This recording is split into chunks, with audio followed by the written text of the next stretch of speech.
Ladies and gentlemen, brothers and sisters, dear guests. Good evening and welcome to the promotion of the book Јасеновцу-Auschwitz of Balkans, Ustasha Empire of Cruelty, the first of the 3 books written by Professor Dr. Gideon Greif. The promotion is going to be divided into 2 parts.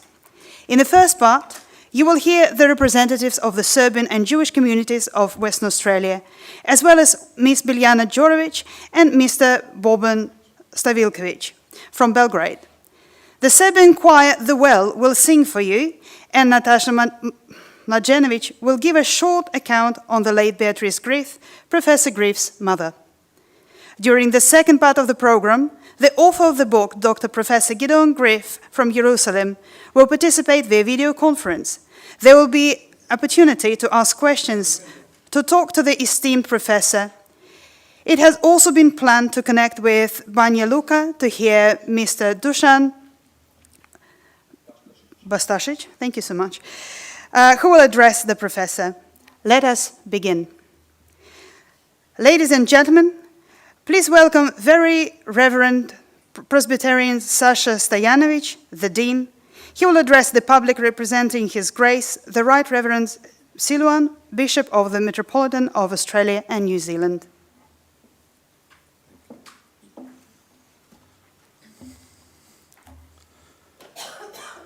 Reverend Father, dear members and representatives of the Serbian, Australian and the Jewish community, dear professors of universities in Western Australia, dear brothers and sisters.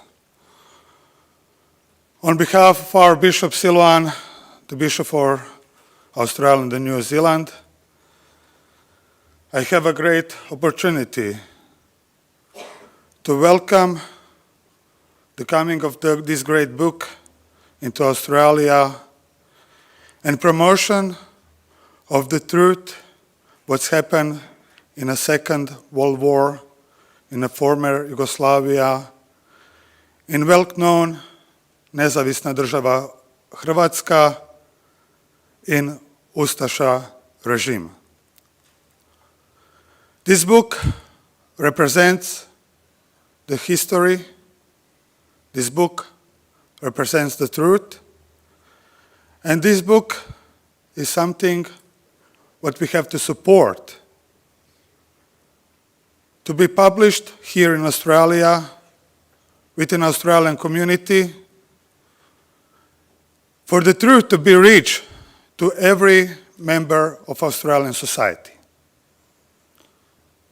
In past times, Australian society, led by the media, especially the news, knew very little about history of the Serbian people and of the sufferers of the Serbian people in Second World War. Jasenovac,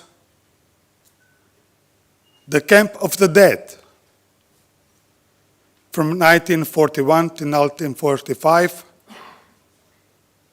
happened in the heart of the Europe. And nowadays, this Europe proclaims the freedom.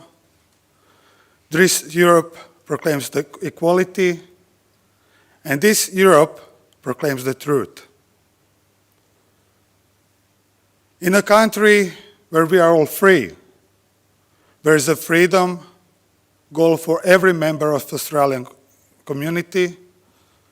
We have the right to tell the truth about our people.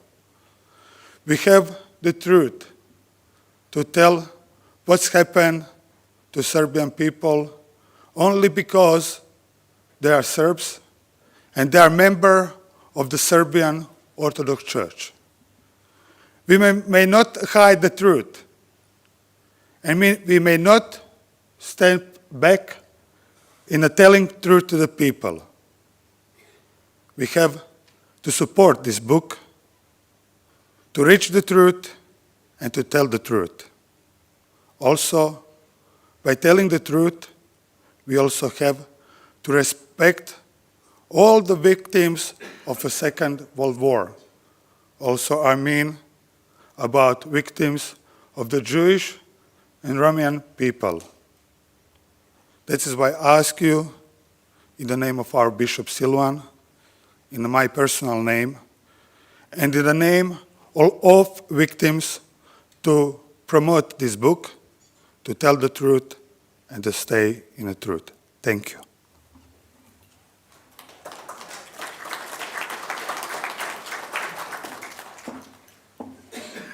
Thank you, Reverend. Our next speaker is Mr. Nenad Mlađenović, the representative of the Serbian community of WA. Please welcome.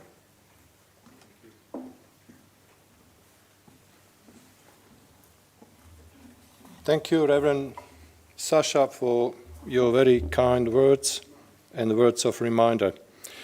Ladies and gentlemen, brothers and sisters, members of Parliament, ethnic communities and church representatives. On behalf of the Serbian community of Western Australia and its umbrella organization in this country, Serbian Council of Western Australia, I have been given the privilege to welcome all of you in this hall, as well as those throughout Australia, those in Serbian countries and around the world, and those who follow us by means of modern technology. Tonight, by promoting the first of 3 books written by Professor Gideon Greif, world-known expert on Auschwitz, we will also be commemorating 80 years since the beginning of the Second World War, 75 years since the liberation of the Auschwitz camp and the breakthrough of Jasenovac camp. Also, this year, the humankind celebrate 75 years of victory over fascism. It is at these moments that we remember all those who gave tremendous contribution to this victory. It is not ours to evaluate and measure the contributions of individual peoples, but the crucial role of the Russian people and their 25 million victims cannot be denied. I emphasize this particularly because of attempt of some to revise the history. We cannot but mention other victims of 8 concentration camps, dead factories and extermination camps, example Jewish, Serbian, Roma and many other victims who perish in these camps. The world is aware of them and many have been inscribed in the collective memory of all mankind. This evening is dedicated to the most brutal and notorious among them, Jasenovac extermination camp. The world knows little or nothing about it.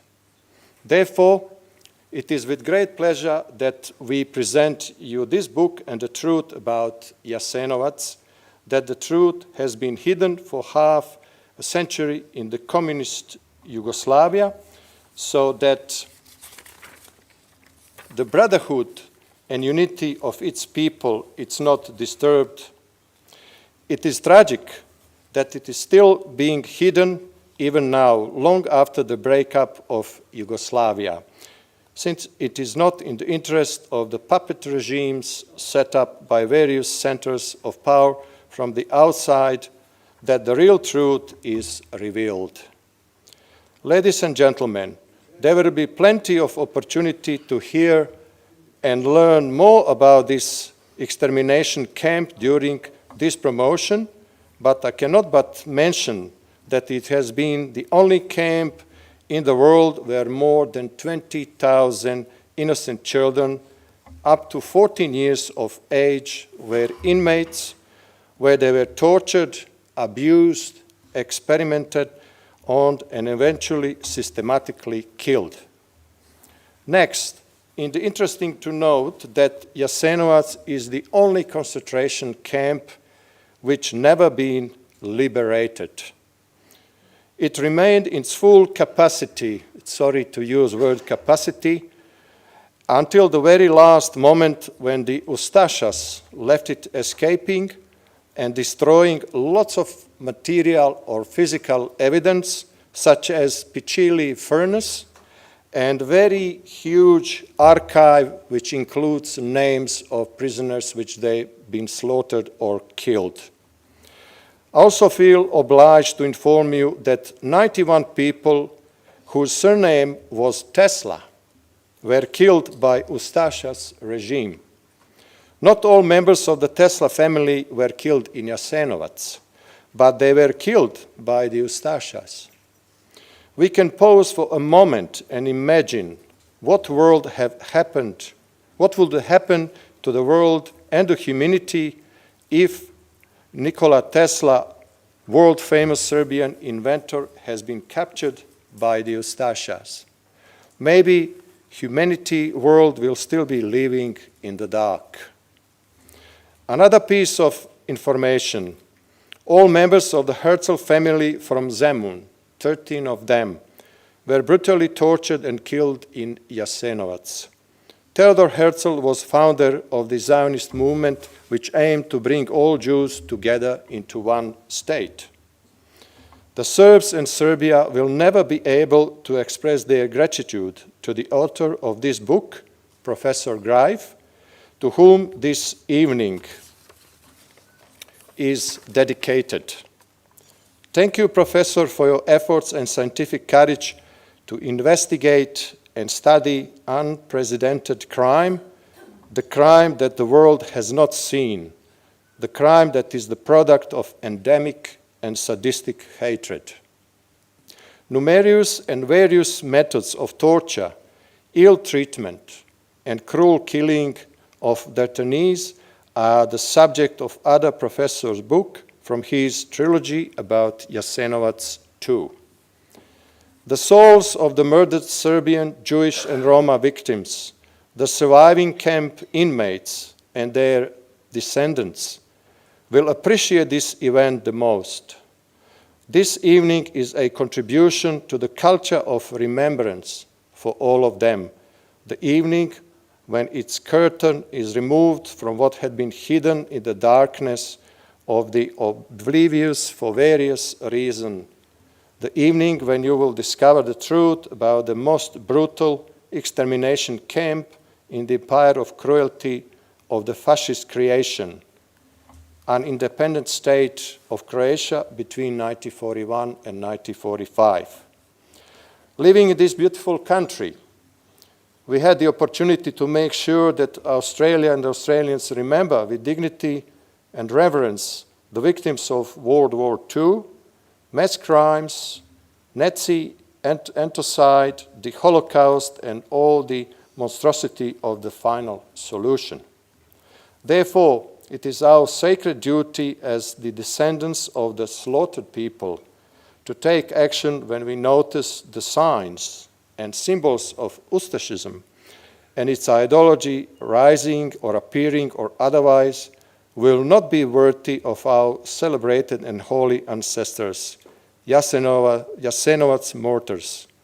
Neither we nor the world can allow another Jasenovac and another execution site for more than 700,000 victims. Only united we can stand against the evil of this kind. Jasenovac never again. Thank you.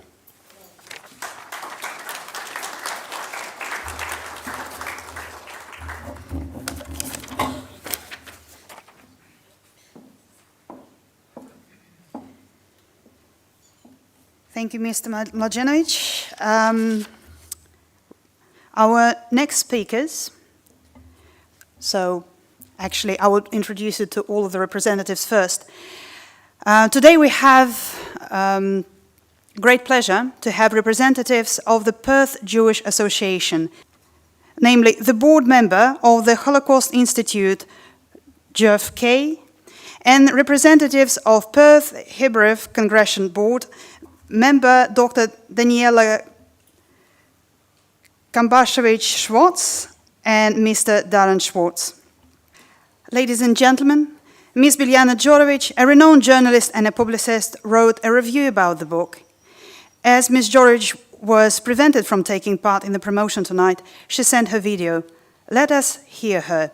Ms. Biljana Đorović. Good day, Ms. Đorović. Can you please start your presentation? Good day, and distinguished speakers and guests, organizers, members of the Serbian community in Australia, all over the world. I'm very thankful for being invited to participate in this very important meeting and very important scientific conference. I will talk about the diplomacy of Saint Sava's pacifism as a bastion against the politics of genocide. In the ancient Chinese text, The Art of War, Sun Tzu says that the action of military force is based on deception. This definition is key to understanding the functioning of the logistics of perception as the most important component of modern pure war. The logistics of perception have nothing to do with ammunition, fuel, the supply of military forces, but with images and information. The strategies of deception are the other side of the same phenomenon and involve the general deception of the population through every institution in the world today, through the media based on mind control techniques, and strategies of deception are embedded in the logic of militarized science in the era of the information warfare. The conceptualization of the logistics of perception of the new global order takes place according to the scheme. The world disappears in war, and war as a phenomenon disappears from the eyes of the world. Strategies of deception are realized in a deeper layer through the war of remembrance for the memory of humanity, which is continuously taking place in accordance with the Orwellian premise. Who controls the past controls the future. Who controls the present controls the past. And yet the past, being unchangeable by nature, has not changed. It is needed only a series of victories over our own memory. And as Orwell writes in 1984, only a disciplined mind can perceive reality. In the conditions of pure war, the fabrication of reality becomes the leading phenomenon, and in parallel with the constant production of media reality in the scientific variant, in the production of the ministers of truth, the past is largely being rewritten by very effective methods. War is an open issue in Serbia, with a large number of countries in the world and in the region which unfortunately revise and falsify history for the purpose of daily politics and geopolitics. And one cannot overestimate the merit of Ambassador Dr. Nikšić and Serbian career diplomatic corpus in establishing academic and diplomatic cooperation with colleagues from Israel in joint activities aimed at protecting the culture of remembrance of the suffering of Serbs, Jews, Roma, and anti-fascists in Jasenovac, an independent state of Croatia. The successes of the diplomacy of Saint Sava's pacifism in the War of Remembrance are witnessed by the successfully realized activities of the Ministry of Foreign Affairs of Serbia. Professor Dr. Gideon Greif and the international expert group GH7 on the suppression of the revision of history and the protection of the culture of remembrance of the sufferings in Jasenovac and Ustasha, Nazi independent state of Croatia. Professor Dr. Gideon Greif is Serbian national hero, certainly a man who really deserves the Nobel Prize, a true historian who does not hold his conscience in the Duke's purse. He is historian specialized for the Holocaust period, an expert on Auschwitz and Sonderkommando, chief historian at the Shem Olam Institute for Holocaust Education, documentation, and Research in Israel, Chief Historian of the Association for Holocaust Education Projects in Miami, USA, Director of the International Expert Group GH7 Against Revisionism in History. In 1986, Greif interviewed 31 surviving Sonderkommando workers from Auschwitz, and based on their testimonies, he wrote the book We Wept Without Tears, which inspired the Jewish-Hungarian director Laszlo Nemes to make the Oscar-winning film in 2016, Saul's Son. I will here mention only several of those activities, which best show the effectiveness and power of the diplomacy of Saint Sava's pacifism. On April 2016, Professor Greif participated in the conference at the New York Research Institute for Crime Research in Jasenovac. October 6, 2016, the first public hearing on Jasenovac was held in the National Assembly of the Republic of Serbia with the participation of historians and fighters against racism from 7 countries, USA, Israel, Norway, Germany, Italy, Serbia, and Kenya. On October 7th, 2016, the International Expert Group GH7 was formed. On January 27, 2017, an exhibition about Jasenovac set up in New York, Hoboken, New Jersey for the first time in history, in cooperation with the Jasenovac Institute in New York and its founder and director, Professor Barry Litucci. On April 26, 2017, in the House of the National Assembly of the Republic of Serbia, in cooperation with the diaspora and Serbs in the region, Committee of the National Assembly of the Republic of Serbia, and with support with OMD, Professor Dr. Greif organized the first exhibition on Jasenovac in the history of the parliament after Second World War. On January 26, 2018, the largest exhibition in the history of the UN was opened with 7.5 tons of exhibition material entitled Jasenovac's The Right to Remembrance. The exhibition was organized as a response of Serbian diplomacy to the exhibition on Alojzije Stepinac in the European Parliament in 2016. For the first time after the Second World War, the largest exhibition of all time was set in the UN with 7.5 tons of equipment, and children, inmates, survivors, Jelena Buhac-Radojcic, Stara Gradiška, Camp Number 5, Jasenovac, Smilja Tišma, who had been detained in Sisak and Jasenovac, and Gojko Rončević-Mravlić, a survivor from Jastrebarsko, spoke. This exhibition was realized despite the attempt of the Republic of Croatia to block it from happening in any way. The first promotion of the book by Professor Dr. Gideon Greif, Jasenovac-Auschwitz of the Balkans, was in October 22, 2018. The book Jasenovac-Auschwitz of the Balkans is the first comparative analysis of Jasenovac and Auschwitz in world historiography, a multidisciplinary study that won a special jury award at the 63rd International Book Fair as a scientific endeavor of the year. The study Jasenovac, Auschwitz of the Balkans, is printed in Israel in Hebrew, Serbian, and English in an impressive format, 42 times 29 centimeters, published by the Shem Olam Institute for the Holocaust in Israel, Foundation for Holocaust Education Projects, Miami, USA, and Ono Academic College from Israel. The members of the editorial board are professors and historians from Israel, the USA, Norway, Italy, and Japan.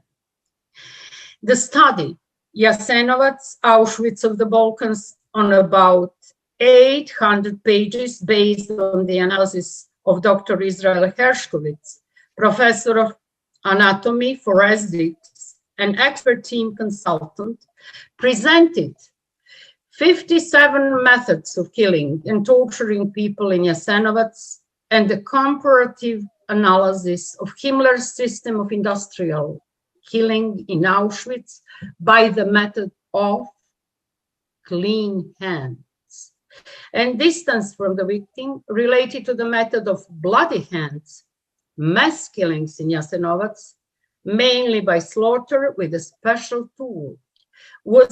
A special tool was designed called Crbsco-ruski, on which the knife was specially rounded and fastened with leather to the wrist, so that the executioner would not get tired, and in order to achieve industrial efficiency and massive scale of killing. Methods of killing are described in the sub-chapters. Direct methods of killing, 16 methods are described. Torture, which in most cases leads to death, 13 methods. Special methods of killing, which include removing the fetus from the abdomen of pregnant women, rape and cutting of the breasts, raping and putting live rats in the genitals, raping and putting cigarette butts in the genitals. Special ways of killing children, which include breaking a child's skull by hitting a wall, hitting with mallet, ramming with a bayonet, and blinding by looking at the sun. The last subchapter describes the methods of killing that are achieved by placing victims in conditions that undoubtedly cause serious illness and death, 7 ways. The study analyzed the genesis of the reduction number of people killed in Jasenovac. A comparative analysis of the reduction in number of brutally killed in Jasenovac was made with the members of the international expert group GH7 Stop Revision, where various sources cited. As a scientific researcher who researched in Yad Vashem for 31 years, Gideon Greif started from the number that Yad Vashem published in a monumental book in Hebrew, written by late Dr. Menahem Shelach, entitled History of the Holocaust, Yugoslavia. Menahem Shelach was a close friend of Professor Greif, and he wrote in his book on page 188, and Greif quoted him in his book on page 368. During the 4 years of its existence, hundreds of thousands of people were killed in Jasenovac. In addition to being a concentration and slave labor camp, it was also an extermination camp. On page 189 of his book, Shelach confirmed that 700,000 was the real number of victims. In the study, Greif cited of the camp survivors from their testimonies given to the Land Commission of the Socialist Republic of Croatia after 1945, where similar figures are given. Of the Nazi officers, Ernst Fick and Hermann Neubacher, ranging from 600,000 to 700.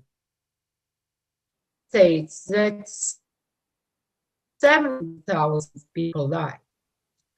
Then begins a period of a sharp decrease in the number of victims, primarily by Franjo Tuđman, who in his book, The Roadless Tracts of Historical Reality, stated the number of 3,000 to 4,000, while Memorial Center Jasenovac in Croatia published the number of 83,000 based on known names of those killed. Greif also stated the number that Memorial Center Donja Gradina has at its disposal: 700,000 victims. On October 22nd, 2019, the promotion of two new books by Professor Dr. Greif, Ustasha Final Solution Before the Nazi Final Solution, and Aloysius Stepinac, Modus Operandi, Be Baptized or Die, were presented. The book, Ustasha Final Solution Before the Nazi Final Solution, is written on 928 pages in German, English, and Serbian language. The book is based on the documents from the archives of Vojvodina, Serbia, Nazi military diaries from Germany, military diaries of Italian fascists, national archives from Croatia, Republika Srpska, and Serbia, as well as from the Yugoslav Cinematheque and the archives of Yugoslavia. The book contains about 500 photographs and documents, some of which were published for the very first time. This book also is written in and published in the encyclopedic format. And this format has been chosen for the reason that the Ustasha crimes are classified in their scope and size in magnum crimen against humanity. This book also shows some of the crime acts that were committed in 1941 and 1942 during the Ustasha Final Solution. Exclusive collection of 300 authentic documents of the Nazi intelligence service on the Ustashas from the fund of Slavko Odić, an intelligence officer whose official archive is available to the public for the very first time and prepared exclusively from the file 562 by Professor Dr. Gideon Greif with the international group of experts, GH7, researching the file 562 in the archives of Vojvodina, and irrefutably proving the thesis that the mass crime in Gudovac near Bjelovar on April 28, 1941, was the beginning of the Ustasha Final Solution, which was at the very epicenter of Holocaust history. All the evidence, as Greif shows in his study, points to the fact that this file was complied by the commander of the German intelligence services in occupied Belgrade, who reported directly to the Gestapo. Written in German, certified by German stamps, the documentation was sent to the commanders of the German security service in the then Belgrade. From April 1941 to January 1942, Wilhelm Fuchs was the head of the security police and the security service in occupied Serbia. And he was replaced later by Emanuel Schaffer in January of that year. The found file represents a revolution in world historiography of the Second World War because it undoubtedly proves that the Ustasha Final Solution began with the massacre in Gudovac on April 28, 1941, when the Ustashas massacred 190 Serbian men, residents of a dozen villages in the Bjelovar area. It was the first organized mass crime against the Serbs in the independent state of Croatia, committed on the 18th day since the founding of the independent state of Croatia. This crime was therefore committed half a year before the Nazi Final Solution, which began with the massacre in Babin Yar in Ukraine during Operation Barbarossa. This Gestapo file also contains a letter that describes in detail the horrific Ustasha crimes against the Serbs, which were sent to Archbishop Aloysius Stepinac on February 8, 1945, by a witness who signed himself as a Catholic Christian and only then a Croat. The letter is a proof that Aloysius Stepinac was very familiar with Ustasha crimes. In the third volume of Greif's monumental trilogy, published under the title Alojzije Stepinac, Ustasha Vikar, Be Baptized or Die, over 100 pieces of evidence based on archival documents were presented, as well as key reasons why Stepinac could not be canonized. All three volumes of the trilogy of the encyclopedic format represent a kind of monument of suffering and are written in three languages, in Serbian, English, and Hebrew. The Greif trilogy of about over 3,000 pages is irrefutable evidence of the dimensions of the Ustasha crime within the Holocaust. And it proves that the Ustasha final solution and crimes are at the very epicenter of the Holocaust and thus a key part of the Nazi final solution, which is of the greatest importance for a comprehensive view of the crimes of World War II and the notion of genocide in general. Thank you for your attention. Thank you, Ms. Jorovic. Thank you very much. And we wish you very, very successful work in further studies and researches. Thank you very much. Ladies and gentlemen, now you will hear the statement from Mr. Boban Stajilković, the director of the publishing house Book Commerce from Belgrade. As Mr. Stajilković was unable to participate via video conference, his statement will be read by Ms. Natasha Mlađenović.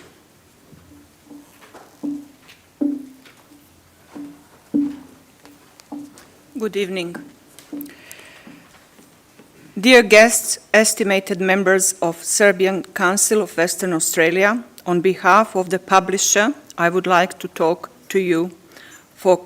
Thank you for contributing to the victims of Jasenovac are not forgotten.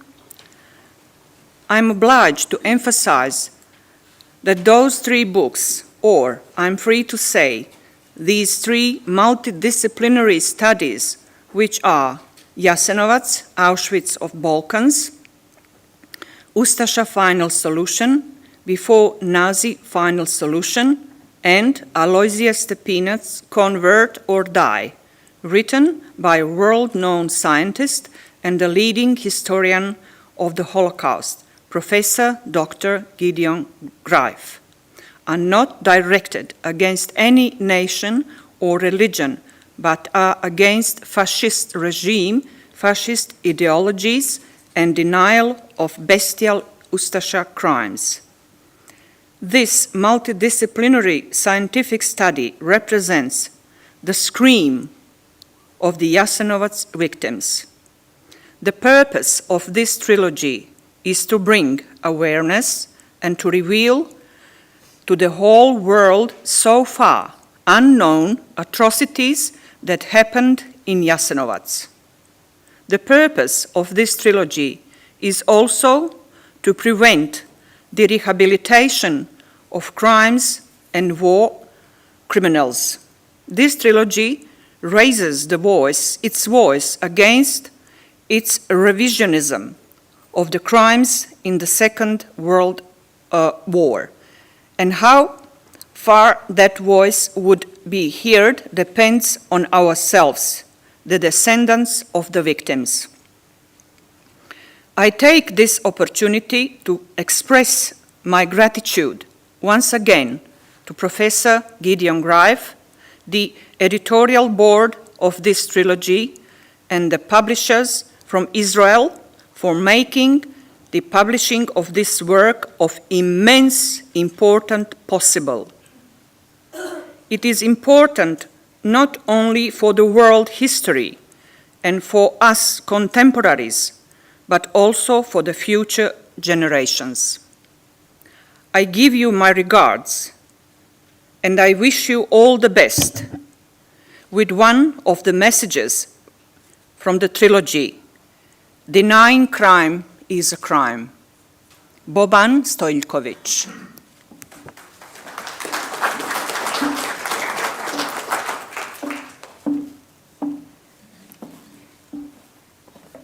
Thank you so much, Mrs. Mlađenović. Ms. Natasha Mlađenović will read an author text written by a woman who is a child that survived Jasenovac torture chamber.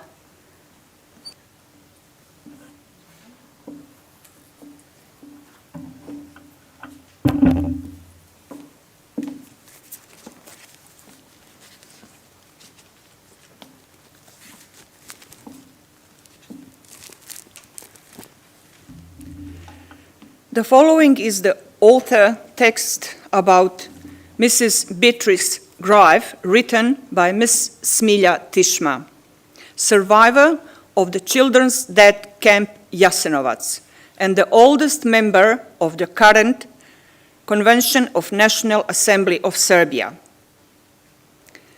Mrs. Beatrice Greif, Israeli mother of Jasenovac martyrs, as we are surviving children of the Jasenovac concentration camp used to call her, passed away on Saturday, 12th of September, at the age of 94. In the homeland in which she built her life, she was a persistent fighter against the oblivion of the horrible crimes committed over not only the Jewish people, but also against Serbs, Roma, and all other anti-fascists who were killed in Nazi and Ustasha concentration camps during the Second World War. She was an associate of the equally great Simon Wiesenthal, who dedicated his life to pursuit for the truth, searching for each and every Jewish victim of the Nazi death camps. Next, she was a comrade in arms of Golda Meir, the first Israeli woman prime minister, and whom she was at the time the director of the police in Israel. The president of the Association of Auschwitz survivor, Moshe Ha-Elyon, who was a guest of Belgrade together with her 2 years ago, was her friend. Her son, Professor Gideon Greif, a leading Israeli expert on Auschwitz and the Holocaust, the holder of the Order of the President of Serbia and the diplomatic title, the Knight of Saint Sava, for pacifism, dedicated his life to discovering every execution site and every victim of the Nazi death camps. Only 10 days ago, Professor Greif opened the largest exhibition about Jasenovac in the Kragujevac October Memorial Park. On that occasion, he promoted his trilogy on the genocide and the Holocaust in the independent state of Croatia. The books contain 2,500 pages of historical evidence and relevant testimonies of survivors. I personally attended his historically important moment. Mrs. Beatrix Greif supported all her son's activities that cherished and protected the culture of remembrance of the victims and the Nazi execution sites at which she lives of Jews, Serbs, and Serbian children remained forever, which unfortunately I also witnessed. Her son also spoke about that in the interview for the Politica 2 years ago. As a great friend of Serbia, she gave huge contribution to the culture of remembrance of the common suffering of the Serbs and the Jews. Mrs. Greif was a great guest of the Republic of Serbia and the Republic of Srpska. She was at the reception at the Serbian Patriarch Irinej, as well as the Minister for Foreign Affairs, Mr. Ivica Dačić. The last time she was in Serbia was last year, when she attended the International Conference on the occasion of the 20th anniversary of NATO bombing in the Army House, attending all book promotions about Jasenovac. She gave her undoubted support to the opening of the first 2 Academy Centers St. Sava in Belgrade on the 26th of September 2019 and Jehuda Alkalai in Jerusalem. On 20th of November 2019, moreover, she supported the engagement of her son, Professor Gideon Greif, in his capacity as president of the International Commission on Srebrenica. Her photograph next to the fresco with the image of Vukašin Mandrapa, a martyr in the temple of St. Sava, also testifies to her empathy to the suffering of the martyrs of Jasenovac. It is coincidence, but I cannot help but to look for some symbolism in the fact that she breathed her last breath in the days when the Serbian church and people mark the memory of the suffering of the martyrs of Jasenovac.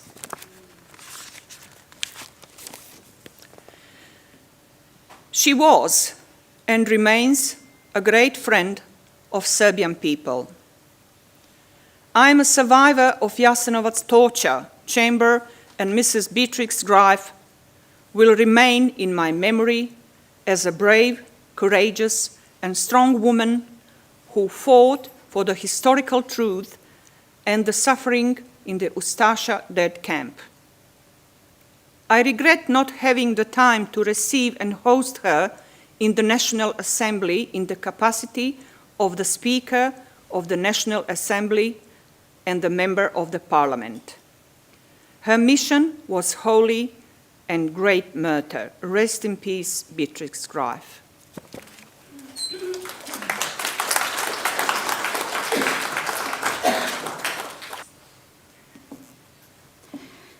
Our next speaker is Dr. Dušan Bastašić, the founder and the president of the association Државна 1941 from the Republic of Srpska. He will address the audience in English. Ladies and gentlemen, please welcome Mr. Bastašić. Ladies and gentlemen, and dear professor, I am really grateful to Serbian Council to call me to take a part in this moment, in this, for me, very important presentation of book of Professor Greif. And I appreciate Professor Greif a lot, and I was really honored when at the early beginning of this project, I was invited by Her Excellency, Ms. Ljiljana Nikšić, to take a part in. I'm here in front of Association of Descendants and Supporters of Victims of a concentration camp complex Gospić Jadranov Park. And as you know, it was a predecessor or forerunner of much larger Jasenovac camp complex. I am really glad to share in few sentences a few facts about Jadovno Gospić Park complex. So from the 11th of April 1945 till 20th of August, in only 132 days, regarding research of Dr. Đuro Zatezalo, historian from Karlovac, from Croatia, at least 4,123 victims were killed there. Most of them were killed in the carpets on Mountain Velebit, Lika Veljo, and some 8,000 have been killed in the Adriatic Sea and on the island of Pag. Last 11 years, with several activities and projects, we are trying to publish the truth about this, what has happened there in this first liquidation, extermination center of independent state of Croatia. And as you know, you can hear that it was the so-called or puppet state etc. But it was the state in full capacity with the territory, with the military forces. And it was this liquidation of Serbs, Jews, and Roma was the state project. And like in Jasenovac camp, also in the predecessor in Jadovno and Pag, the victims were from the whole territory of independent states Croatia. It means from whole territory of present Bosnia, present Croatia, only without Istria and some islands, but also the part of present Serbia was included. It was Srem. Now, why I think that this is a very important work of dear professor. This book, and I have it, this book, it's showing printed in Serbian, in English, and in Ivrit. It's very important to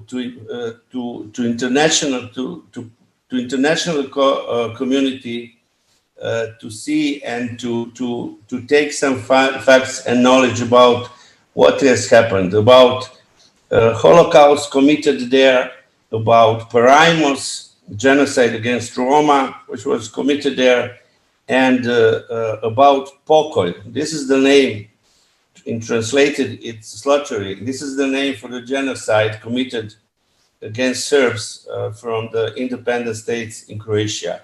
This book and this work, this whole project in this moment is very important also because we are facing the really enormous growth of revisionism now, not only in Croatia, but unfortunately we can see this from the work of some historians in Serbia. And I'm very sad to say that some historians from Serbian, some, let's say, most important institution like Museum of Genocide Victims in Belgrade, and also the Council for Jasenovac of Serbian Orthodox Church, we can see that some of their historians were taking the part in this revisionism project. For your information, especially for information for you, dear professor, I hear that in Auschwitz, some commission from historians from former Yugoslavia, they are working on new exhibition of genocide against Serbs, Roma, and Jews. And I heard several days ago that they have agreed that on the panel in Auschwitz will be the 100,000 victims of Jasenovac. I suggest them, I have wrote to some institutions to include you. I wrote that it's conditio sine qua non to include you in this commission. And I hope that this shamefully a number of Jasenovac victims, which is really painful for us, for descendants of victims, will not be there. So once again, thank you for this short opportunity, especially to Ms. Natasha Mladenovic and Mr. Nenad Mladenovic. Thank you.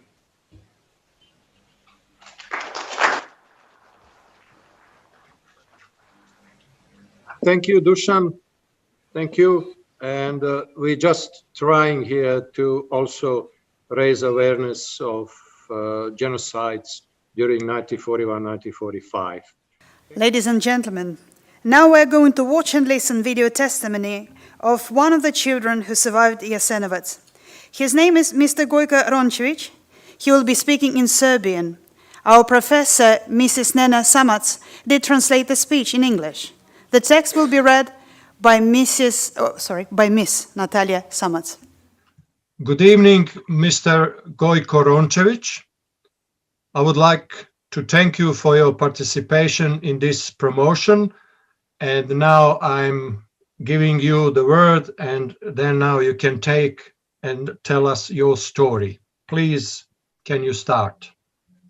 Thank you. Poštovani i dragi zemljaci iz daleke Australije, ja sam Gojko Rončević-Mraović, preživeo dečiji ustaški logor Jastrebarsko. Čast mi je i zadovoljstvo da sve vas prisutne pozdravim u ime preživele dece ustaških koncentracionih logora smrti Jasenovac-Jastrebarsko i u ime 19.432 dečaka i devojčice starosti 1 do 14 godina umorenih u sistemu jasenovačkih logora. Jedinih logora za decu poznatih u svetu, a na teritoriji takozvane NDH ukupno je stradalo oko 70.000 dece. Pozdravljam i izražavam zahvalnost profesorima i ekspertima sa Instituta za holokaust Yad Vashem i profesorima iz koledža ONO iz Jerusalima, kao i ekspertima iz grupe GX7 i drugih delova sveta koji su dali podršku srpsko-jevrejskom akademskom projektu pod nazivom Bedem protiv revizionizma. Veliki pozdrav i posebnu zahvalnost dugujemo dragom prijatelju, autoru monografije Jasenovac-Auschwitz Balkana, Ustaška imperija okrutnosti, od profesora doktora Gideona Greifa, čiju promociju vršite upravo sada. Ceneći doprinos profesora Greifa o širenju istine u svetu, u bestijalnim zločinima Ustaša, u koncentracionom logoru Jasenovac, predsjednik Republike Srbije svojim ukazom odlikovao je profesora Greifa Sretenjskom zlatnom medaljom za zasluge u 2018. godini. Na zasluženom priznanju od srca mu čestitamo. Ne podcenjujući doprinos ostalih brojnih učesnika na ovom projektu, ambasador dr. Ljiljana Nikšić bila je neumorni pregalac i pokretač svih akcija na domaćem međunarodnom planu, na zaštiti kulture sećanja, na genocid ustaške NDH na srpskim, jevrejskim i romskim narodom.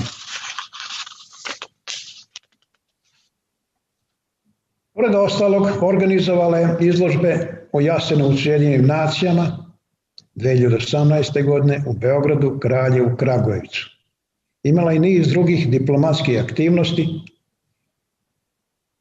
u svetu i u Srbiji. Ceneći doprinos predsjednik Republike odlikovao je Ljiljanu Nikšić Sretenjskom zlatnom medaljom za izuzetne zasluge. Zamolio vas da ova imena dobro zapamtite, zato što su za samo 4 godine uspeli da najviše uspeli da duboko zatrpanu istinu o genocidu nad Srbima, Jevrejima i Romima eshumiraju, stave na uvid srpskoj i svetskoj javnosti. Širom NDH bilo je na 1000 malih Jasenovaca, sa ništa manje sadizma i okrutnosti. Navešću samo jedan primer. Tako je u pravoslavnoj crkvi u Glini 3. augusta 1941. godine na prevaru dovedeno pod izgovorom da ih vode na pokrst u katoličanstvo, odnosno Hrvate, zaklano 1030 ljudi. U nekoliko navrata ukupno 1700, među njima i 9 članova iz moje familije Mraović. Iz crkve su tekli potoci srpske krvi. Leševi su bačeni u jame u okolini Gline. Jedini preživeli svedok je bio Ljuban Jednak, živ klan nedoklan. Ljuban je živeo u Glini oko 100 metara od mesta događanja. Da ga Neo Ustaša ne bi po drugi put klali, kao izbeglica je došao u okolinu Beograda i tu se upokojio. Mislim da pojedinačni slučajevi i sudbine, makoliko bile tragične, ne treba previše isticati, zato što je 100.000 naših ljudi skončalo pod najtežim mukama, a da im se ni ime ne zna. Zato je vrlo važno da mlade generacije neguju kulturu sećanja na sve žrtve genocida. Terorističko-fašistička ustaška NDH Odmah po preuzimanju vlasti stavila je van zakona, bez ikakvih građanskih prava, Srbe, Jevreje i Rome, sa geslom trećinu Srba ubiti, trećinu proterati, a trećinu prekrstiti, a Jevreje i Rome potpuno uništiti. Počeo je pogrom i progon srpskog i jevrejskog i romskog stanovništva. Progonitelji nisu bili okupatori, Nemci i Italijani, već prvi susedi, hrvatski zlikovici, Ustaše, u svesrdnu pomoć katoličkog i islamskog klera. Bez ikakvog povoda i razloga napadali su, pljačkali, ubijali i palili sva srpska sela u koja su ušli. Ustaše su brutalno ubile 30 članova moje porodice. Liče i dalje. Sve kuće u mom selu, 45 km južno od Zagreba, bile su spaljene, stanovništvo masakrirano, a krajem 1941. stradala je i moja uža porodica, otac, majka, 2 brata i sestra. Mene su odveli u logor za decu Jastrebarsko. U logor su dovedena deca ubijenih roditelja sa čitavog prostora NDH, starosti od 1 do 14 godina. Kapacitet logora je bio od 2.500 do 3.000 dece. Zbog nehumanih uslova boravka u logoru, bolesti, gladi, nelečenja, maltretiranja od strane opatica, odnosno časnih sestara, svakog dana je umiralo od 10 do 12 dece. Među njima i bebe. Deo dece starosti od 6 do 9 godina, među kojima sam bio i ja, izdvajaju, pripremaju za takozvano prevaspitanje u ustaškom duhu i nasilno pokrštavaju. Oblačene u crvene ustaške uniforme, učene su ustaškim pesmama, odvodene su u crkvu svakodnevno i uče novoj veri. 26. augusta 1942. godine srpski partizani Korduna oslobodili su dečji logor Jastrebarsko i tako sam se spasao. Ono što Ustaše nisu uspjeli da urade tokom Drugog svjetskog rata, ne Ustaše su radili za vreme građanskog rata 1991-1995. Nekoliko hiljada građana srpske nacionalnosti su ubili, a preko 260.000 proterali u Srbiju, druge države i kontinente, bez ikakve nade za povratak i povraćaj imovine. Među njima je svakako i jedan deo od vas koji živite ovde u Australiji. Moje selo Trstenica pred Drugi svjetski rat imalo je 954 stanovnika, posle rata 48. 623. A danas, znate koliko danas ima? Danas živi jedna porodica sa 3 člana. Znači, etnički je potpuno očišćen prostor Korduna, Like, Banije i ono. Evropa i svet i dalje ćuti. Dozvolite mi da se na ovom mestu založim za pravo jasenovačkih svih žrtava ustaškog režima, da ih se sećamo, da budu poštovani, a njihov broj da ne bude umanjivan. Gotovo 75 godina skrivani holokaust i genocid u Jasenovcu pogledom ugrožavanja 80 godina od početka Drugog svjetskog rata i ovom manifestacijom koju vi priređujete stavlja se na uvid svetskoj javnosti. Srećan sam što sam to doživio, zato smo došli ovdje da kažemo što po reviziji rehabilitacije ustaštva još smo živi, sećamo se. Hvala vam mnogo, gospodine Rončeviću, što ste sa nama podijelili vašu tragičnu sudbinu i sudbinu vaše porodice i jako smo zahvalni što ste prihvatili da budete u našoj promociji. My dear and beloved countrymen in Australia, my name is Gojko Rončević-Mraović, a survivor of the Ustasha child concentration camp Jastrebarsko. It is with great pleasure that I greet you all on behalf of the children who survived Ustasha concentration and death camps Jasenovac-Jastrebarsko and on behalf of 19,432 boys and girls between 1 and 14 years of age who were killed in the system of the Jasenovac camps. This was the world's only concentration camp for children. Around 70,000 children were killed on the territory of the so-called independent state of Croatia. I greet and express my gratitude to the professors from the Yad Vashem Institute for the Holocaust and the professors from the College Ono from Jerusalem, as well as the experts from the group GH7 and individuals from other parts of the world who supported Serbian Jewish project named Rampart Against Revisionism.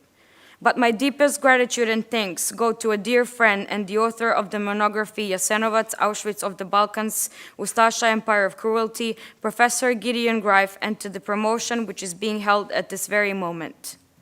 Appreciating Professor Greif's contribution to disseminating the truth around the world about the Ustasha bestial crimes in the concentration camp Jasenovac, the President of the Republic has decorated Professor Greif with the Sretenje Gold Medal for merits for 2018. My congratulations to the professor. Without underestimating the contribution of other numerous participants at this project, I would like to say that Ambassador Dr. Ljiljana Nikšić has been tireless, hard-working initiator of all actions for the protection of the culture of remembrance of the Ustasha independent state of Croatia genocide over Serbian, Jewish, and Roma population, both domestically and internationally. Next, she organized the exhibition for the United Nations in 2018 in Belgrade, Kraljevo, and Kragujevac. She had several other diplomatic activities both in the world and Serbia. Appreciating her contribution, the President has decorated her with the Sretenje Gold Medal for exceptional merits. Please remember these names because they have managed to exhume the deeply buried truth about the genocide over Serbs, Jews, and Roma and present it to the Serbian and world audience. All around the independent state of Croatia, there were thousands of small Jasenovac-like camps of no less sadism and cruelty. I will give only one example. In the Orthodox Church in the small town of Glina on the 3rd of August 1941, on the pretext of being brought to convert to Catholicism, that is to say becoming Croats, 1,030 people were slaughtered. There were also other attempts, which brings the number of victims to 1,700. Among those people, there were 9 members of my family. Streams of Serbian blood ran out of the church. The bodies were discarded in the pits nearby Glina. The only survivor was Ljuban Jednak, who had his throat cut by the Ustashas, but somehow stayed alive. He lived in Glina, only 100 meters from where it all happened. In 1995, to avoid being slaughtered by the Ustashas for the second time, Ljuban came as a refugee to the Belgrade outskirts, and this is where he passed away. I believe the individual tragedies, regardless of how horrifying they were, are not to be emphasized over tragedies of hundreds of thousands of people with no names but whose lives ended in greatest of torments. Therefore, it is very important that the young generations nurture the culture of remembrance of all victims of the genocide. Terrorist fascist independent state of Croatia, immediately after taking power, outlawed Serbs, Jews, and Roma, leaving them without any human rights.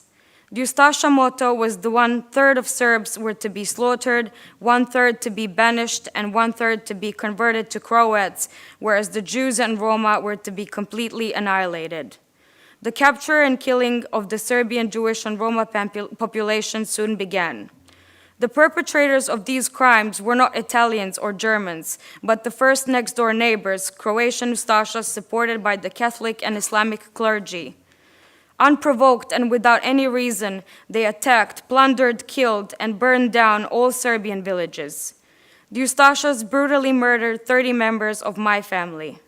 All houses in my village, 45 kilometers south of Zagreb, were burned down and population massacred.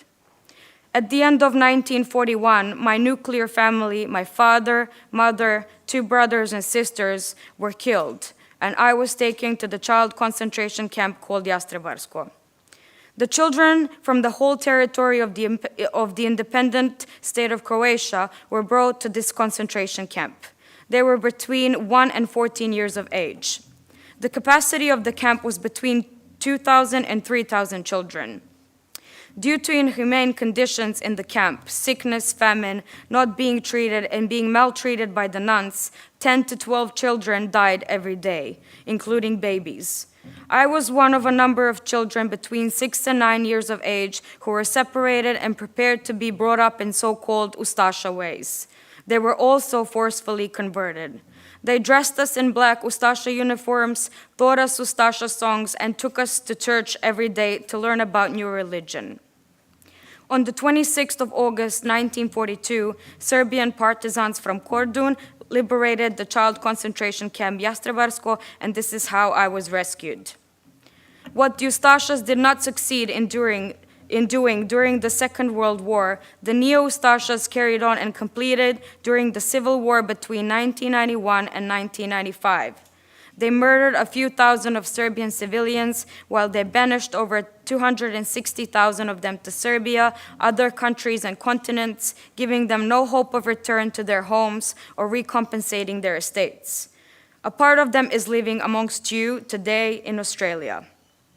Before the World War II, my village, Trstenica, had 954 inhabitants. After the war in 1948, it counted 623, and today only one family of 3 members lives there, which shows that the areas of Kordun, Lika, and Banija have been completely ethnically cleansed. Europe and the world are still silent. Allow me to seek justice for all the victims of Jasenovac concentration camp and the Ustasha regime, to keep the memory of them alive and to respect the lives sacrificed without diminishing the real numbers of victims. The event you have organized coincides with the 80th anniversary of the beginning of the World War II and reveals the truth to the whole world about the Holocaust and the Jasenovac genocide that has been hidden for almost 75 years. I am pleased to live to see this, share my story, and to say a loud and determined no to the revision and rehabilitation of Ustashism. We are still alive and still remember. Thank you.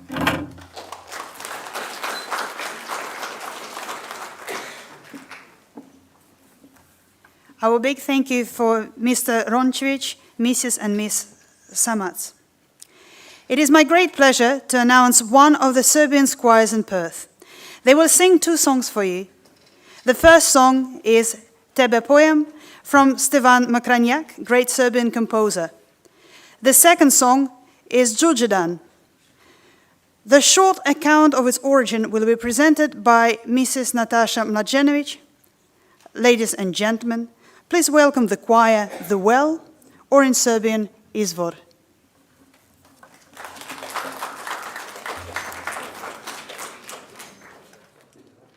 Erev Tov, Professor Greif.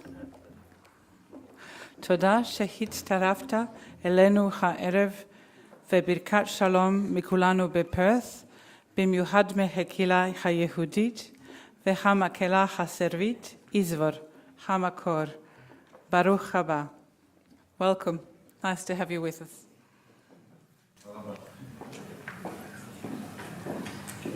I will say in English, good evening. Good evening, ladies and gentlemen. This is choir Izvor, or The Well in English.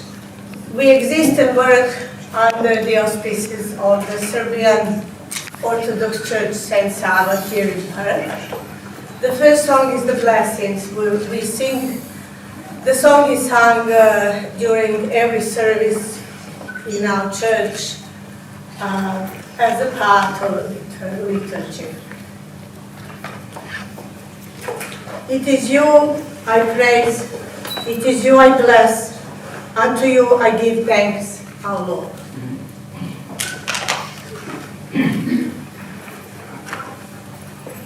Oh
which is very important to be heard tonight. And then Alexander will will read the text, and then Milana will say the words of that comment. It is St. George's Day, and I'm not with the one I love, was originally a folk gypsy song at the Lazy, a celebration of the advent of spring. Here at our Serbian choir Izvor, the well, we sing it in traditional manner in Romani and Serbian languages. What is the significance of this song for Serbs? Why in Serbian is this song associated with St. George's Day? Why are the words so haunting? When was it first sung in Serbian? It is a haunting story. The morning of St. George's Day, 6th of May 1942, during the World War II was a deadly for Sarajevo Serbs who have already been rounded up in prisons and camps. Picture this. On 6th of May, on St. George's Day, the cell door opens and Ustasha puts his head through and says, "Let's go Serbs, it's time to the St. George's Day get together." This is the eyewitness account of Professor Dr. Žarko Vidović, a survivor with a vivid memory of this day. Professor Vidović had been incarcerated in Sarajevo prisons together with 3,000 other Serbs, Serb-supporting Muslims, Gypsies and Jews. Ustasha were the regime of the independent state of Croatia, a puppet state member of Axis forces after the occupation of Nazi Germany. The imprisoned Serbs were then mustered in front of the city hall, then brought to the trains of death, which would take them to Jasenovac, a concentration and extermination camp established in Slavonia region of Croatia, the authorities of the independent state of Croatia. Jasenovac was one of the largest concentration camps in Europe, established and operated by the governing Ustasha regime, the only Queensland government who operated extermination camps on their own without direct involvement of Nazi Germany.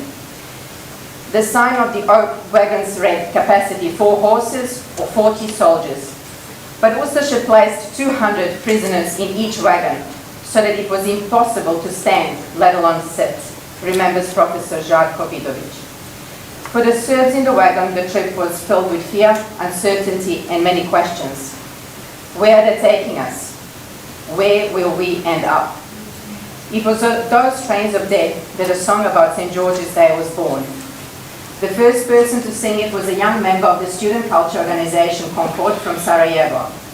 It was not long before the song started spreading from mouth to mouth, from wagon to wagon. Ustasha responded swiftly.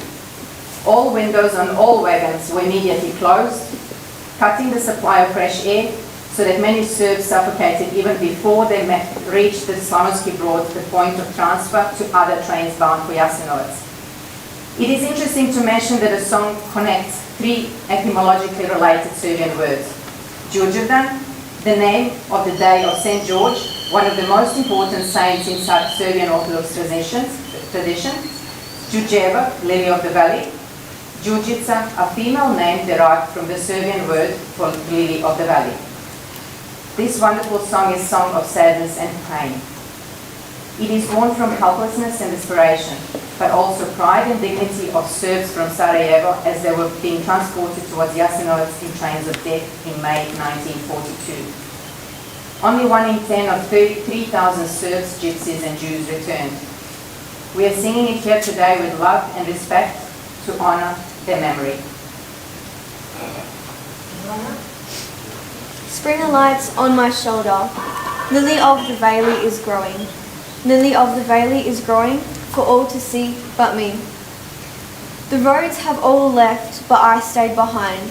The North Star is gone, the North Star is gone, that old friend of mine. Hey, whom is it now for? My darling little of the valley sent? My darling little of the valley sent will never again be mine. Here comes the dawn, here comes the dawn, let me pray to God. Here comes the dawn, here comes the dawn. Hey, it's St. George's Day, and I'm not here with the one I love. May her name be spoken on any other day, except on St. George's Day.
Thank you to the choir for the wonderful performance and their contribution, which are greatly appreciated.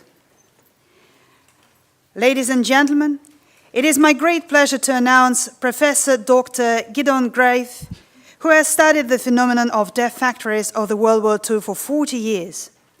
Professor has worked in Yad Vashem, the World Holocaust Remembrance Center, for 31 years.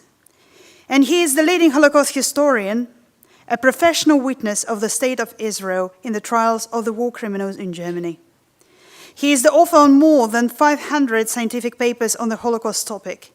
He is a member of the board of directors of the Auschwitz-Birkenau Memorial Complex and is a professor of universities in Israel, USA, Germany, Poland, Estonia, Lithuania, Australia, and New Zealand.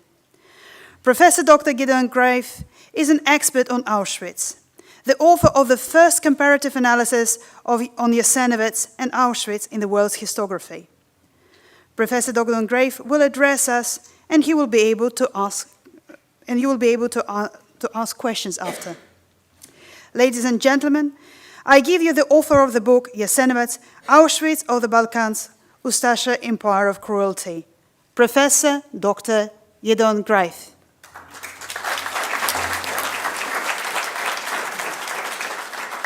Thank you very much. I hope you can hear me and see me.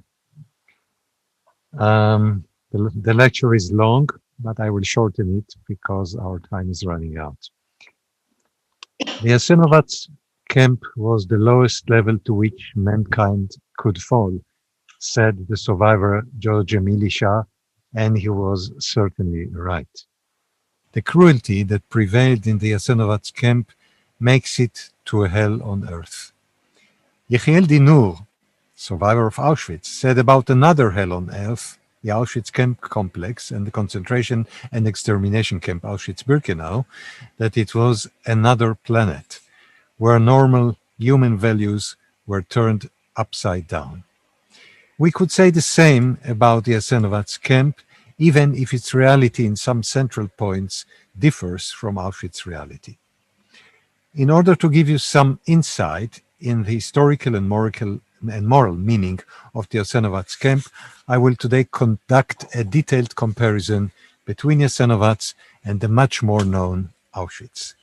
By analyzing the differences and the similarity between the two camps, we can draw a clearer picture of what the existence of Jasenovac means historically and what it means for us today. Analyzing the nature, the essence and character of Auschwitz and comparing it to Jasenovac permit, without any feeling of exaggeration or artificial invention, to speak about the historical and moral meaning of Jasenovac.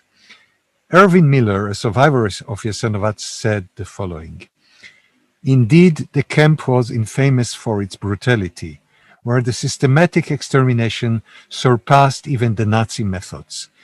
It has often been referred to as the Auschwitz of the Balkans."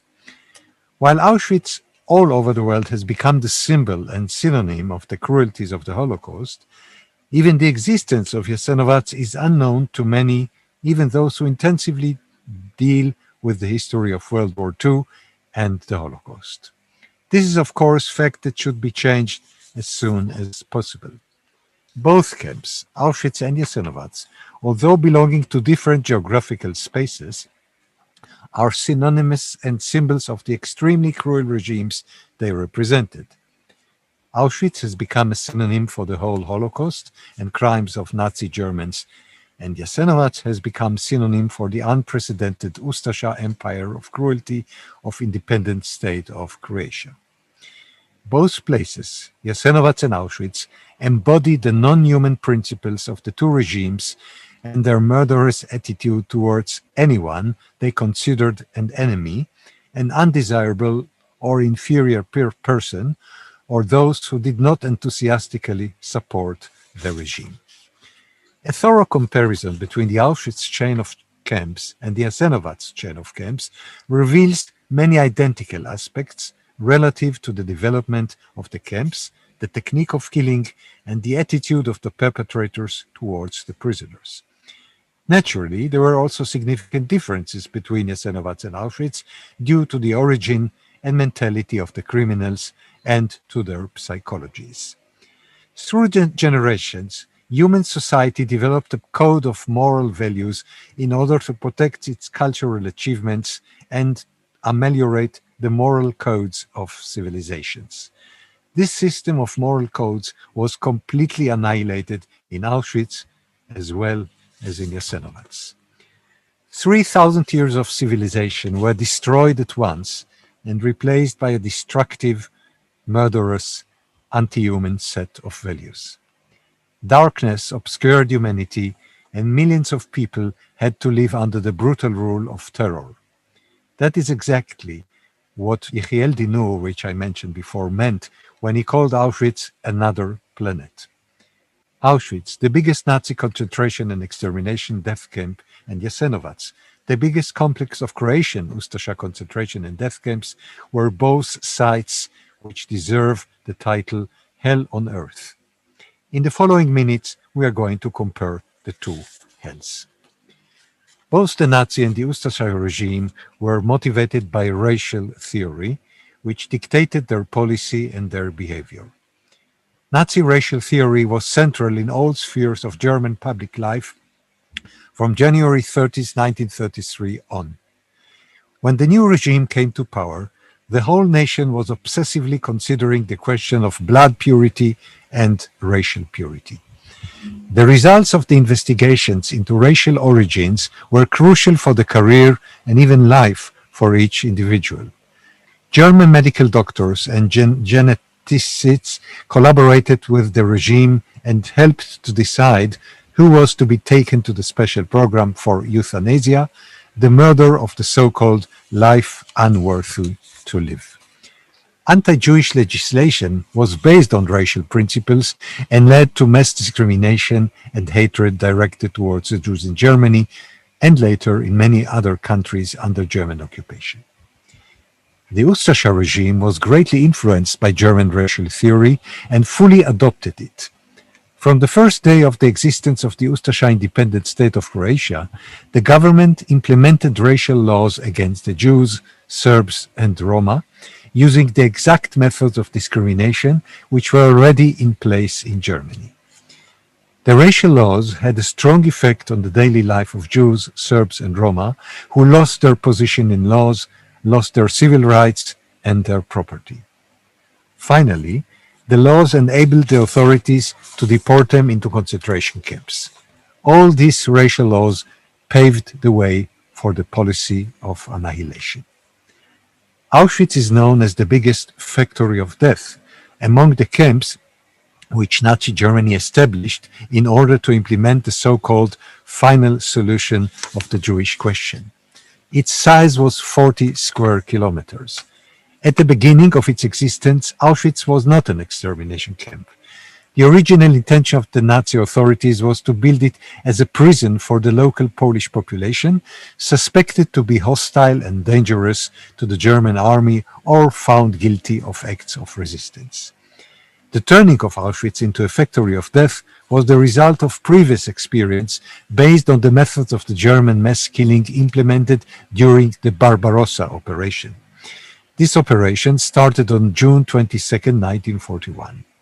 In the framework of the Barbarossa operation, about 1.6 million Jews were murdered by the so-called Einsatzgruppen, mostly by shooting, partially in gas vents. During the few months of such mass killing, as conducted in Babi Yar, the German commanders responsible for the final solution decided to change the method completely and instead of shooting, introduced permanent killing centers where no guns were to be used but poisonous gas. The new system solved all the problems that were found during the Einsatzgruppen operations. It was cheaper, it was quicker, and the killers didn't have to look into the eyes of their victims. The only contact with the murdered victims were the screams which emerged from the gas chambers and which could be heard around the area. The mass killing process in Auschwitz was completely impersonal. As we shall see later, in Jasenovac, the system was different. It was personal, it was direct, it was manual, a close, intimate, passionate murder. On the basis of the criminal and pathologically distorted ideology of the Nazis and the Ustasha, the similarities between the two camps are easy to distinguish.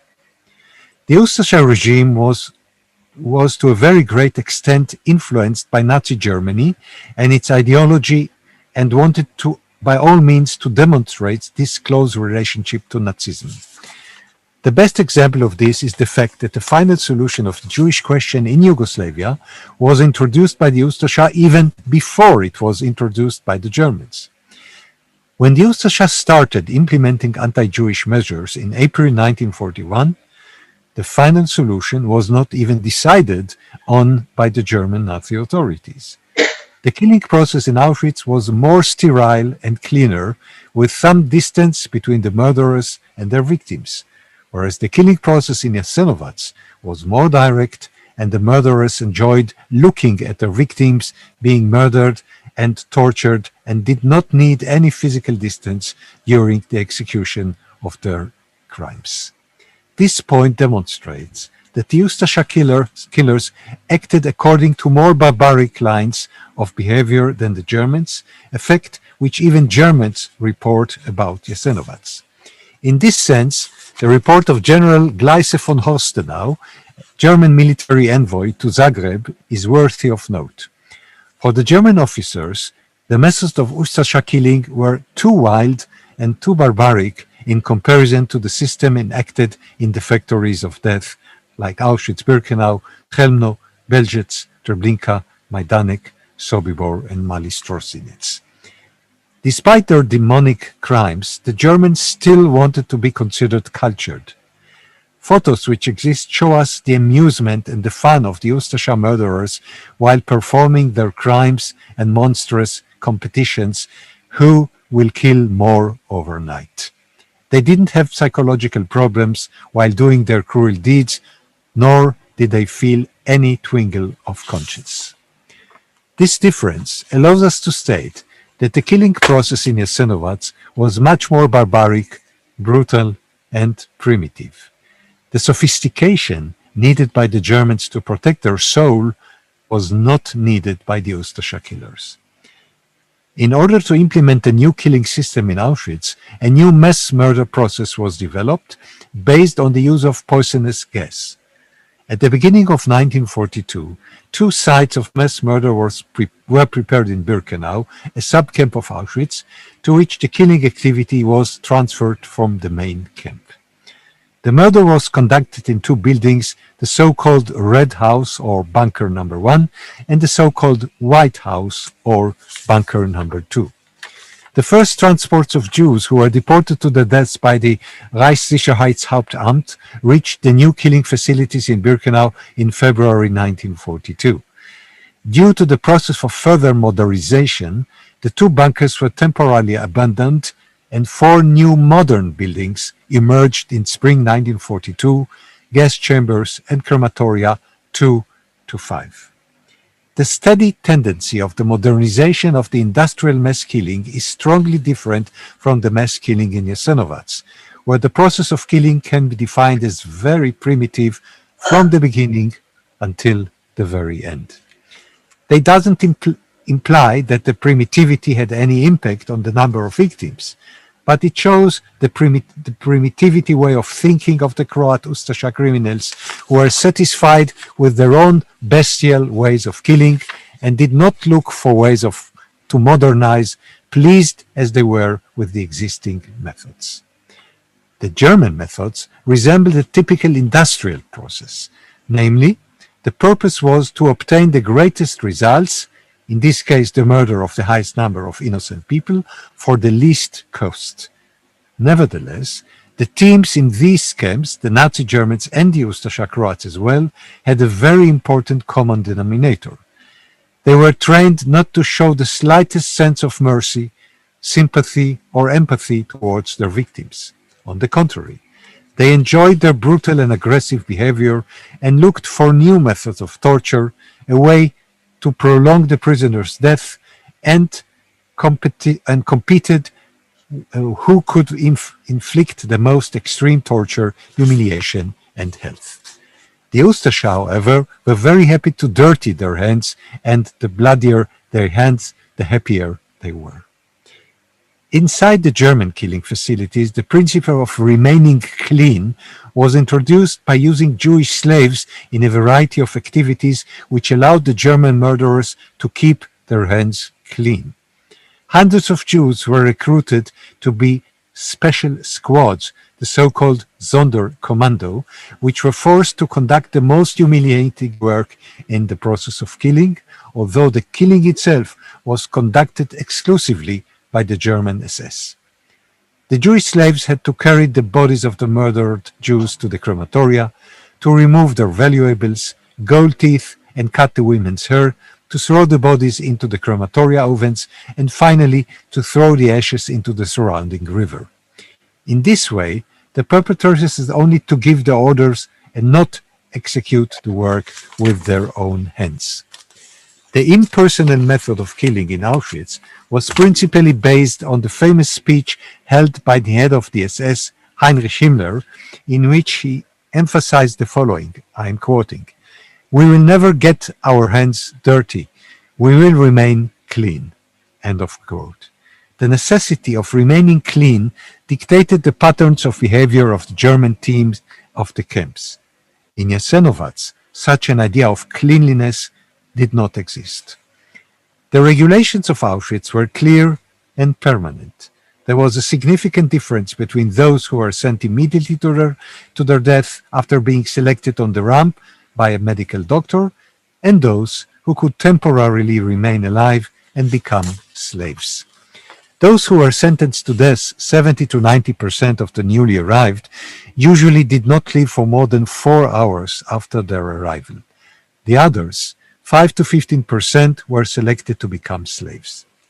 For those who became prisoners or slaves, the biggest challenge was to survive under the inhuman conditions which prevailed in the camp. It was especially important to maintain the desire to live. This desire was essential for the continuation of the will to live. Jasenovac survivors report the same psychological principle. As long as they did not lose their desire or passion to live, they had a chance of survival. In Jasenovac, however, the life of the prisoners was more chaotic. There was not the same amount of constant and clear rules a prisoners could adapt to in order to improve these chances of survival. Both camps underwent a long process of dynamic development. As I already mentioned, Auschwitz did not start as an extermination camp.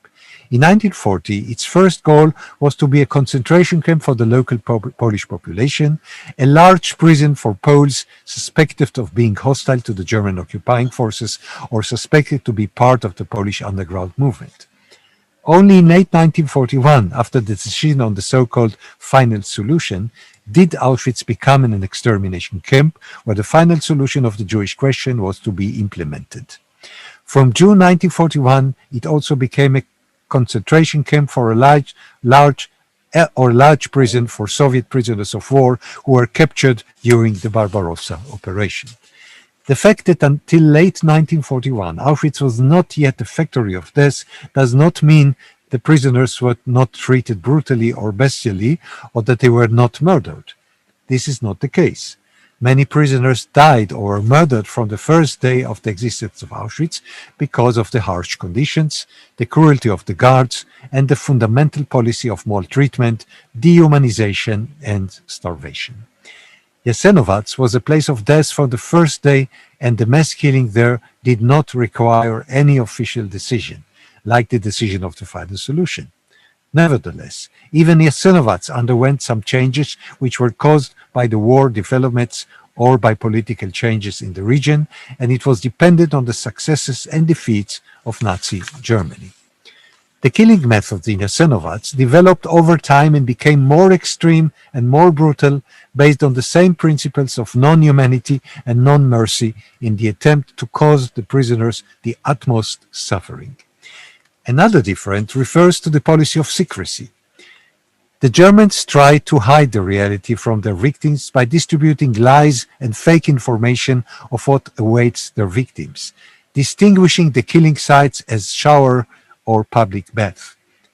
The murderers of Jasenovac were more direct and thought they had nothing to hide, committing their crimes under open skies. A very clear point of similarity is the greed of both the Germans and the Ustasha. The victims, murdered or imprisoned, had to hand over all their property which they brought to the camp, and the perpetrators were now the new owners of their property. Possessions such as apartments, bank accounts, jewelry, valuables were already confiscated before arrival in the camp. The Germans were no doubt the greatest murderers in history, but also the greatest thieves in history. The Ustasha acted under similar lines and started the confiscation of property of Jews and Serbs by April 1941. The Ustasha authorities, under the leadership of Ante Pavelić, tried to imitate Germany and became even more extreme. The pupil wanted to become more extreme than his teacher. Another point of similarity is the fact that the camps were a state inside a state. No ministry, no court, no politician could intervene in the reality of the regulations of the camps. The SS and the Ustasha saw the camps as their own kingdom and felt they could do anything without being criticized, inspected, or punished. They felt they could continue with their barbaric crimes forever. Indeed, Auschwitz and Jasenovac were among the longest-lasting concentration and extermination camps, remaining in operation almost until the end of the war, until January 1945 and April 1945, respectively. Until the last moment, the camp staff were sure they could go on interruptedly forever, not realizing that the war was going to come to an end very soon. For Nazi Germany, the final solution and the existence of Auschwitz were more important in 1943 and 1944 than any other national interest, even becoming the most important national interest. In light of imminent defeat in the war, the annihilation of the Jewish people was considered the most important goal. The Ustasha came to the same conclusion and considered the continuation of Jasenovac as the most important interest of the so-called independent state of Croatia. Another point of similarity is that in both camps there was a total loss of sanctity of life. The life of the victims had no value, whereas death was worshipped. In both places, death was developed into an art and into an ideology. It seems that the members of the SS and the Ustasha competed among themselves who would become more cruel, more barbaric, and more sadistic. The policy of non-human attitude prevailed in both places, robbing the prisoners of the minimal human dignity, minimal living conditions, minimal sanitary conditions, trying to ruin their inner spirit and their psyche, exploiting their bodily strength, and finally killing them in various methods, by poisonous gas, burning alive, cutting bodies into pieces, starvation, beating, hanging, etc., etc., etc. In both camps, an inversion of values existed. In Auschwitz as well as in Jasenovac, a different scale of values was adopted, which stand opposite to the normal value of the world before World War II. In other words, the 10 commandments were reserved. For instance, thou shalt not kill was reserved to thou shalt kill.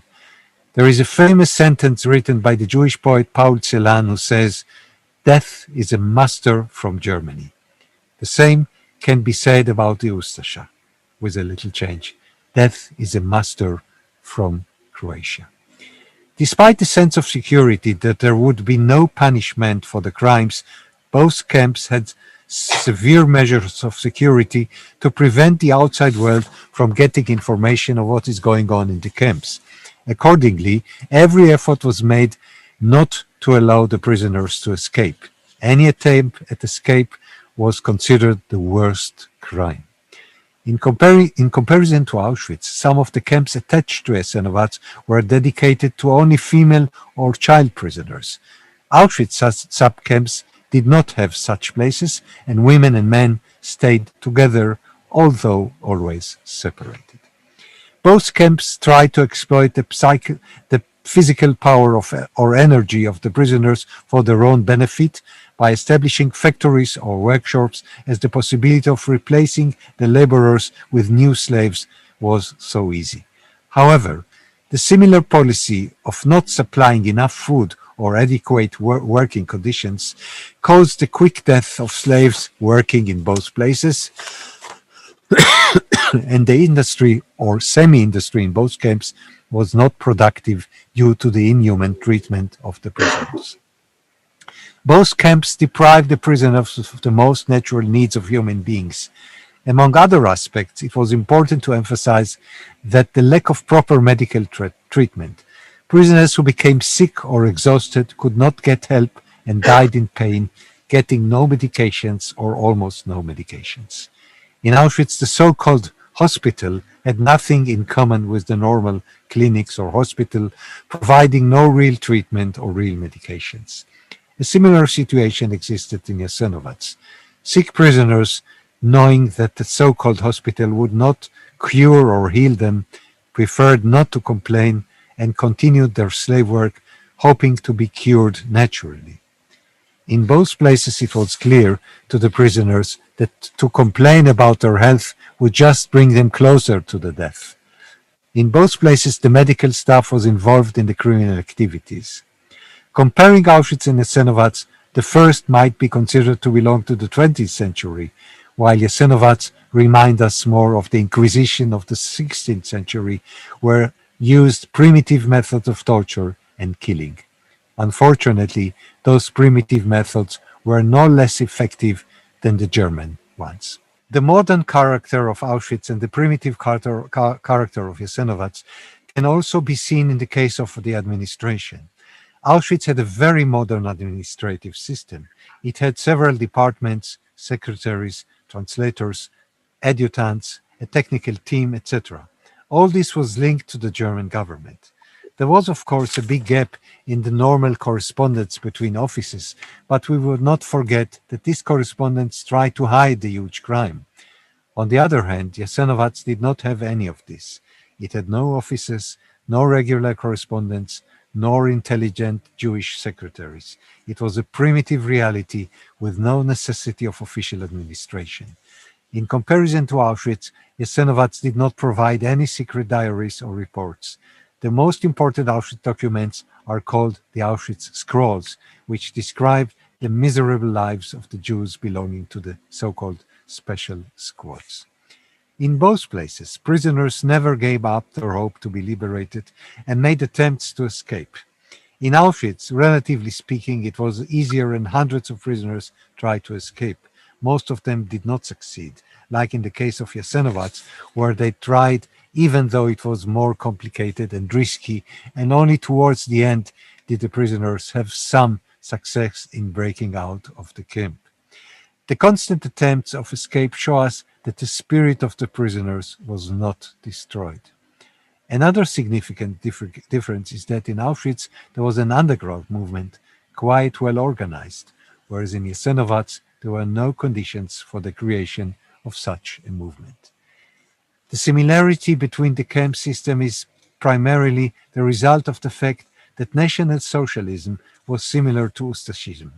Both are extreme, destructive ideologies which planned and executed murderous plans which brought about the annihilation of millions of innocent people. By understanding that Ustashism is no different to Nazism, we might better understand to the criminal acts of the so-called independent state of Croatia government. Extremely significant is the fact that the Ustasha introduced the final solution even before the Germans did it.